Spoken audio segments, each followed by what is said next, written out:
Steven Spielberg സംവിധാനം ചെയ്ത് 1993 പുറത്തിറങ്ങിയ ഒരു അമേരിക്കൻ സയൻസ് ഫിക്ഷൻ ആക്ഷൻ ചിത്രമാണ് ജുറാസിക് പാർക്ക്. ദിനോസറുകളെ കുറിച്ചുള്ള കഥ ആദ്യമായി നമ്മളോട് പറഞ്ഞത് ജുറാസിക് പാർക്കിലൂടെയാണ്. ജുറാസിക് വേൾഡ് ഫ്രാഞ്ചൈസിയിലെ ഏറ്റവും പുതിയ ചിത്രം ജുറാസിക് വേൾഡ് റീബർത്ത് പുറത്തിറങ്ങാൻ ഒരുങ്ങുകയാണ്. 2 മിനിറ്റ് 25 സെക്കൻഡ് ദൈർഘ്യമുള്ള ട്രെയിലറിന് ഇതിനോടകം തന്നെ 18 മില്യണിലധികം വ്യൂസ് ലഭിച്ചു കഴിഞ്ഞു.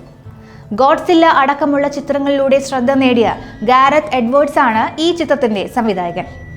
Scarlett Johansson, Mahershala Ali, Jonathan Bailey, Rupert, Manuel Garcia Rulfo, Luna Blaise തുടങ്ങിയവരാണ് പ്രധാന കഥാപാത്രങ്ങളെ അവതരിപ്പിക്കുന്നത്. ഈ വർഷം ജൂലൈ 2-നാണ് ചിത്രം പുറത്തിറങ്ങുക. മുതിർന്നവർക്കൊപ്പം കുട്ടികളും വൻ ആകാംക്ഷയോടെയാണ് ചിത്രത്തിന്റെ റിലീസിനായി കാത്തിരിക്കുന്നത്. 1990 മൈക്കിൾ ക്രിക്ടൺ എഴുതിയ ജുറാസിക് പാർക്ക് എന്ന നോവലാണ് സിനിമയ്ക്ക് ആധാരം. 1993 വാഷിംഗ്ടണിലെ അപ് ഡൗൺ തിയേറ്ററിലാണ് ചിത്രം ആദ്യമായി പ്രദർശിപ്പിക്കുന്നത്. സ്പിൽബർഗിന്റെ തന്നെ E.T. എന്ന ചിത്രത്തെ കടത്തിവെട്ടിയായിരുന്നു ജുറാസിക് പാർക്കിന്റെ collection.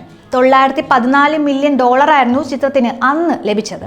The lost world Jurassic park, Jurassic park 3, Jurassic world, Jurassic fallen kingdom, Jurassic world dominion എന്നിങ്ങനെ 5 ചിത്രങ്ങൾ ഇറങ്ങിയെങ്കിലും ഒന്നാം ഭാഗത്തിനു ലഭിച്ച ഹൈപ്പ് ചെറുതല്ല. ഇതിനെ കടത്തിവെട്ടുമോ ജുറാസിക് വേൾഡ് റീബർത്ത് എന്ന് കാത്തിരുന്നു കാണാം.